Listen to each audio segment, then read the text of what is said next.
Welcome students in 11th class English. Let's start the section second, poetry. The first poem is Cherry Tree and it is written by Ruskin Bond, an Indian poet. He was born in Kasauli, Himachal Pradesh in 1934. Ruskin Bond has written hundreds of short stories, essays, novellas, and more than 30 books for children. His first novel, The Room on the Roof, written when he was only 17 years of old, and at that time he received the John Llewellyn Rhys Memorial Prize in 1957. He has also published 2 volumes of autobiography, that is, Scenes from a Writer's Life and The Lamp is Lit, a collection of essays and episodes from his journal. In 1992, he received the Sahitya Academy Award for English Writing in India. He was awarded the Padma Shri in 1999 and now he lives with his adopted family in Mussoorie, Uttarakhand. Now see the present poem, The Cherry Tree. It is about the poet's ecstasy over a tree which he planted, which took 8 years to grow.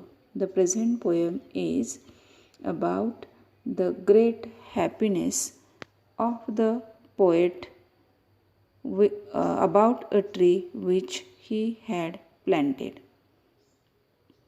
He is expressing his wonder at the ways of nature. Here, the poet enjoys the great joy of the wonders of nature and how the cherry blossoms are fragile and quick to fall.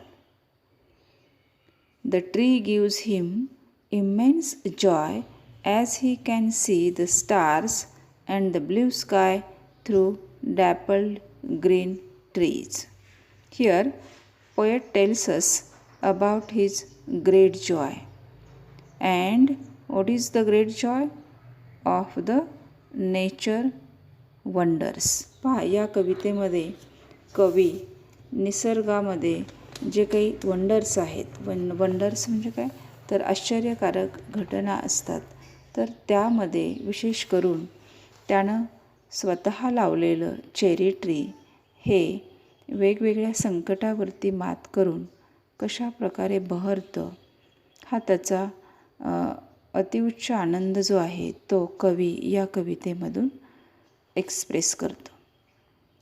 The poem inspires each and everyone to fight against even those who deliberately try to destroy one's effort to achieve one's dream.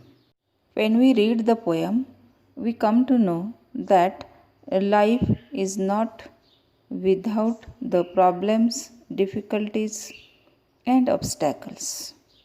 We have to face them. But what can we do?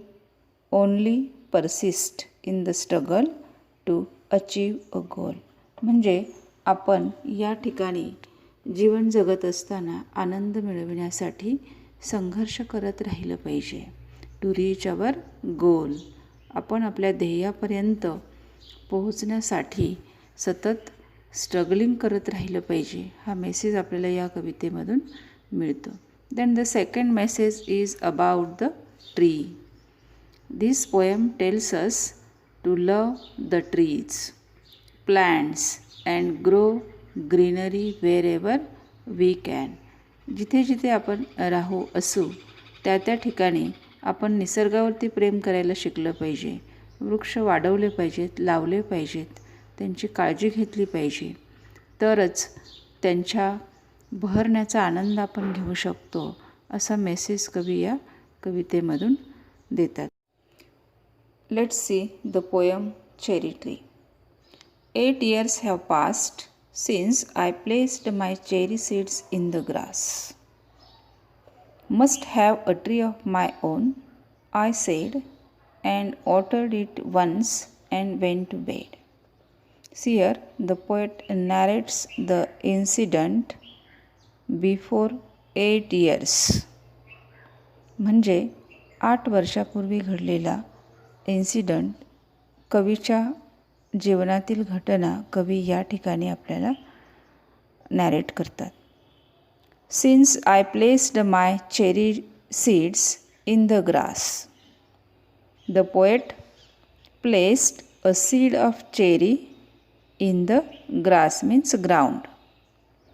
Must have a tree of my own, I said.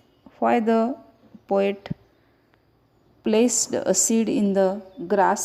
Because he wanted of having his own tree.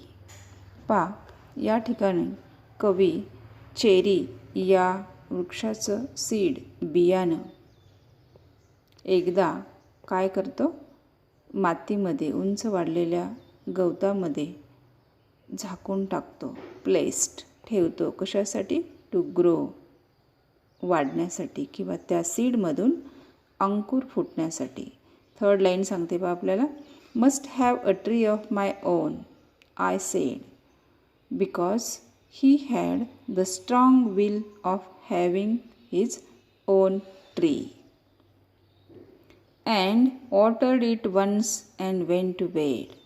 पा, त्या ठिकाणी बियाचं रोपण केलं, त्याला पाणी घातलं आणि कवी म्हणतो त्यानंतर मात्र मी त्या घटनेला विसरून गेलो. and forgot, but cherries have a way of growing. कवी जरी विसरून गेला असला तरी निसर्ग मात्र त्याच्या कामासाठी विसरलेला नव्हता. Cherries have a way of growing. त्या रुजलेल्या बियामधून अंकुर फुटलेला होता. चेरीच्या झाडाची हळूहळू वाढ होत चालली होती. Though no one's caring very much or knowing. No one including poet also. ज्यानं त्याचं बीजारोपण केलं होतं असा कवी आणि इतर कोणीही त्या चेरी ट्रीकडे लक्ष देत नव्हतं. Caring, no one, caring very much or knowing. Knowing म्हणजे त्याकडे कोणाचं लक्षही नव्हतं. And suddenly that summer near the end of May. But what happen? Near the end of May. मग कवी म्हणतो समर, उन्हाळ्यामध्ये मे महिन्याच्या शेवटी त्याला अचानक आठवलं. काय आठवलं? की आपण चेरीचं सीड त्या मातीमध्ये लावलेलं होतं. What happen to it? त्याचं काय झालं असेल असं त्याला अचानक आठवतं. I found a tree had come to stay. आणि जेव्हा कवीनं त्या ठिकाणी जाऊन पाहिलं तेव्हा काय झालं होतं? त्या बीजामधून अंकुर फुटून एक छोटंसं रोपटं त्या गवतामध्ये वाढताना दिसत होतं. It was very small, 5 months child. पा, त्या छोट्याशा ट्रीचं वय किती होतं? It was very small, like 5 months child. पा, चाइल्ड म्हणजे लहान मूल. लहान मुलाची कवी या ठिकाणी या वृक्षाला उपमा देताना दिसतात. म्हणजे 5 महिन्याच्या छोट्या मुलासारखं ते चेरी ट्री कवीला दिसत होतं. Lost in the tall grass running wild. Lost in the tall grass. कवीनं हे बीसुद्धा कुठे लावलं होतं? उंच वाढलेल्या गवतामध्ये. आणि शेजारच्या उंच वाढलेल्या गवतामध्ये हे चेरी ट्री वाढण्याचा प्रयत्न करत होतं. Lost in the tall grass running wild. त्याच्या अवतीभोवतीचं जे ग्रास होतं, गवत होतं, ते त्याच्यापेक्षा उंच होतं. आणि जणू या उंच वाढलेल्या गवतामध्ये हे छोटंसं चेरी ट्री दिसेन असं झालं होतं. Goats eat the leaves, the grass cutter scythe. split it apart, and a monsoon blight. See here, these lines tells us about the difficulties in the life of cherry tree. Shriveled the slender stem, even so. See the next above line. Goats ate the leaves. See, we have seen in a tall grass the cherry tree was growing. At that time, goats ate the leaves. म्हणजे या उंच गवतामध्ये गवत खाण्यासाठी आलेल्या ज्या goats, शेळ्या, बकऱ्या यांनी या वृक्षाची पानं खाल्ली होती. द ग्रास कटर्स सायद, ग्रास कटर्स गवत कापण्यासाठी आलेले जे grass cutters with the help of scythe. Scythe means here we have given the meaning of this word, a tool with a long curved blade at a right angle to a long handle used to cut long grass and grain. पहा, हे एक शेतकऱ्याचं tool आहे की ज्याला आपण विळा किंवा कोयता असं म्हणतो. पहा की ज्याच्या साह्यानं तो त्याच्या शेताची कामे करत असतो. सो द ग्रास कटर्स सायथ, आणि त्या विळ्याच्या साह्याने गवत कापत असताना ग्रास कटरकडून सुद्धा या चेरी ट्रीची लीव्स, पाने कापली गेली होती. Split it apart and a monsoon blight. See the third obstacle, the third problem, समस्या चेरी ट्रीची काय होती? The heavy rainfall of monsoon. आणि मान्सूनमध्ये किंवा मान्सूनचा जो पाऊस आहे त्या जोरदार पडणाऱ्या पावसामुळे चेरी ट्रीची लीव्ज, पाने ही काय झाली होती? Split. Split means crack. Okay, crack म्हणजे तुटली होती किंवा त्याला ती कट झाली होती. And blight, here next word is blight. Blight means causing damage. म्हणजेच मान्सूनच्या पावसामुळे या चेरी ट्रीच्या पानांना या ठिकाणी इजा पोहोचली होती. Shrivelled the slender stem, even so. Not only the leaves but its stem. See how is the stem of cherry tree? It is very slender. Slender means slim. Shriveled. Shriveled means dried. Not only the leaves but its stem also damaged. And what was the damage? It was dried. Even so. Even so means असं असून सुद्धा, किंवा हे जे ह्या ज्या समस्या आहेत त्या समस्या या चेरी ट्रीच्या लाईफमध्ये आल्या असल्या तरीसुद्धा what happen? Next spring I watched 3 new shoots grow. The young tree struggle upward thrust.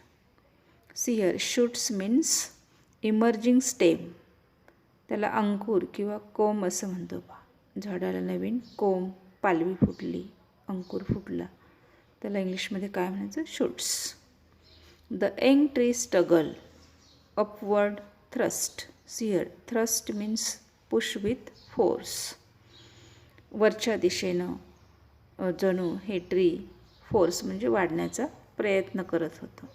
Next spring, कवी म्हणतो पुढच्या स्प्रिंगमध्ये, वसंत ऋतूमध्ये मी जेव्हा या चेरी ट्रीचं निरीक्षण करण्यासाठी गेलो. New shoots grow. New shoots म्हणजे या ठिकाणी याला कोवळी पाने फुटलेली कवीला दिसली. उंच झेपावणारे ते रोपटे ऊन, वारा आणि पावसासाठी असुसले असे कवीला वाटत होते. जणू काही कोणत्याही परिस्थितीत ते जगण्यासाठी धडपड करत होते. The young tree struggle. See, now the young word is here. Now the means at that time the tree was not a child. पहा वरती आपण 5 महिन्याच्या लहान मुलासारखं कवी वर्णन करताना दिसतो. आणि या ठिकाणी यंग ट्री म्हणजे या झाडानं आता तारुण्यामध्ये पदार्पण केलं होतं. अँड इट वॉज स्ट्रगलिंग, संघर्ष करत होतं. कशासाठी? Upward thirst.